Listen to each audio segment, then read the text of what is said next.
Hello दोस्तों, welcome back to the Daily Dose Box. दोस्तों, आज के इस महत्वपूर्ण वीडियो में आप सभी का बहुत बहुत स्वागत है। मैं हूं Rahul Chaudhary. Daily Dose Box पर आप सभी के लिए जवाहर नवोदय विद्यालय से जुड़ी हर इंफॉर्मेशन समय पर लेके आता रहता हूं। दोस्तों, आज के इस वीडियो में हम एक बहुत ही महत्वपूर्ण मुद्दे पर बात करेंगे, महत्वपूर्ण पॉइंट पर चर्चा करेंगे। वो है हमारा same district rule. Same district rule, आखिर नवोदय विद्यालय समिति को ऐसी क्या जरूरत पड़ी जो सेम डिस्ट्रिक्ट रूल लागू करना पड़ा था। कुछ समय पहले की बात है जब सेम डिस्ट्रिक्ट रूल लागू हुआ था। उस समय इसका विरोध क्यों नहीं हुआ? नवोदय विद्यालय समिति ने सेम डिस्ट्रिक्ट रूल लागू कर दिया, आखिर जरूरत क्यों पड़ी?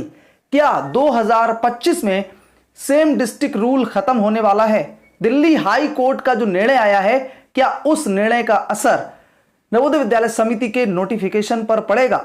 अगर आपको वो निर्णय नहीं पता है तो कुछ समय पहले का मेरा वीडियो देख लीजिए। 2 से 3 दिन पहले का वीडियो है, जहां पर नवोदय विद्यालय समिति के खिलाफ दिल्ली हाई कोर्ट का एक आदेश आया है। एक बच्ची के पिता ने किया था कि अगर उसका बच्चा एलिजिबल है तो वो नवोदय में पढ़ने के लायक है, और दिल्ली हाई कोर्ट ने कहा भी कि अगर वो किसी अन्य जिले में पढ़ भी रहा है तो अगर वो एलिजिबल है आपके विद्यालय में पढ़ने के लिए तो आपको उसको एडमिशन देना पड़ेगा। तो ऐसे में सेम डिस्ट्रिक्ट रूल का अस्तित्व जो है वो खतरे में आने वाला है। तो आज के इस वीडियो में हम आप सभी का भी ओपिनियन लेने वाले हैं, आप सभी की राय लेने वाले हैं। कमेंट बॉक्स ओपन है। क्या सेम डिस्ट्रिक्ट रूल खत्म होना चाहिए? इससे पहले मैं चर्चा पर आगे बढ़ूं, सबसे पहले आप लोग समझ लीजिए कि सेम डिस्ट्रिक्ट रूल होता क्या है। मान लीजिए आप अगर किसी जवाहर नवोदय विद्यालय में अप्लाई करना चाहते हैं तो सिंपल सा सेम डिस्ट्रिक्ट रूल का मतलब यह है कि अगर आप अपने जिले के जवाहर नवोदय विद्यालय में अप्लाई करना चाहते हैं तो आप अपने ही जिले में कक्षा 5 में स्टडी करते होने चाहिए, और वहीं का आपको मूल निवास भी देना पड़ेगा। यानी कि जहां आपका रेजिडेंस है वहीं आपकी क्लास 5th की स्टडी होनी चाहिए, और वहीं पर आप नवोदय विद्यालय में अप्लाई कर सकते हैं। ठीक है, तो यह है हमारा सेम डिस्ट्रिक्ट रूल। अब सेम डिस्ट्रिक्ट रूल जब लगा तो इससे फायदा किसको हुआ, नुकसान किसको हुआ, यह भी बहुत ही महत्वपूर्ण है। देखो, फायदा उन बच्चों को हुआ जो अपने जिले में पढ़ रहे हैं और अपने ही जिले में आवेदन करना चाहते हैं, तो वहां पर कंपटीशन लेवल थोड़ा सा डाउन हो गया। और सबसे ज्यादा फायदा नवोदय विद्यालय समिति को हुआ जहां पर रिपीटर्स की संख्या कम हुई। यानी कि जो बच्चे एक बार परीक्षा दे लेते हैं, सिलेक्शन नहीं होता है, वो किसी अन्य जिले में जाकर पढ़ते हैं कक्षा 5 में और वहां अप्लाई कर देते हैं, तो ऐसे में वो रिपीटर्स माने जाते हैं। तो रिपीटर्स की संख्या कम हो गई। तो ये चीज फायदे में थी नवोदय विद्यालय समिति के जब सेम डिस्ट्रिक्ट रूल लागू हुआ।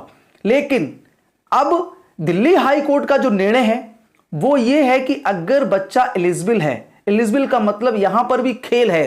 देखो, अगर बच्चा एलिजिबल है, रिपीटर नहीं है, तो उस बच्चे को आप वंचित नहीं रख सकते प्रवेश से। तो सेम डिस्ट्रिक्ट रूल का फायदा यह था। अब नुकसान देखिए क्या है। सेम डिस्ट्रिक्ट रूल का नुकसान उन बच्चों को बहुत हुआ जो किसी अन्य जिले में रहकर पढ़ाई कर रहे थे और उनके पास अप्लाई करने का मौका ही नहीं मिला, क्योंकि भाई जब आप किसी अन्य जिले में रहकर पढ़ रहे हो तो आप कैसे वहां का मूल निवास बना सकते हो। तो ऐसे में वो बच्चे वंचित रह गए आवेदन करने से, सिलेक्शन होने से। जो बच्चे वास्तव में हकदार थे कि वो नवोदय विद्यालय समिति में पढ़ें, नवोदय विद्यालय में पढ़ें, हकदार थे, लेकिन उनको हक नहीं मिला। तो ऐसे में आवाज उठाना भी जरूरी था। मैं ये नहीं कह रहा कि आप सेम डिस्ट्रिक्ट रूल हटा दीजिए, सेम डिस्ट्रिक्ट रूल रखिए, लेकिन ऐसे बच्चों को एडमिशन से वंचित मत करिए जो बच्चे वास्तव में होशियार हैं और वास्तव में उन्होंने टेस्ट क्वालिफाई किया है।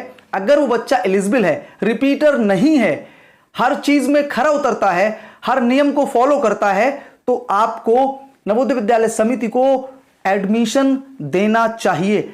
आप लोगों की राय क्या है? हमारे इस वीडियो के कमेंट सेक्शन ऑन है, कमेंट करके अपनी राय जरूर दीजिएगा, और हो सके तो इस वीडियो को ज्यादा से ज्यादा शेयर करिएगा, ताकि अगर नवोदय विद्यालय समिति का कोई अधिकारी ये वीडियो देख रहा हो तो उसको ये पता लगे कि वास्तव में कुछ ऐसे बच्चे हैं जो एडमिशन के हकदार हैं। सेम डिस्ट्रिक्ट रूल हटना चाहिए या नहीं, इस पर अपनी राय व्यक्त करिए।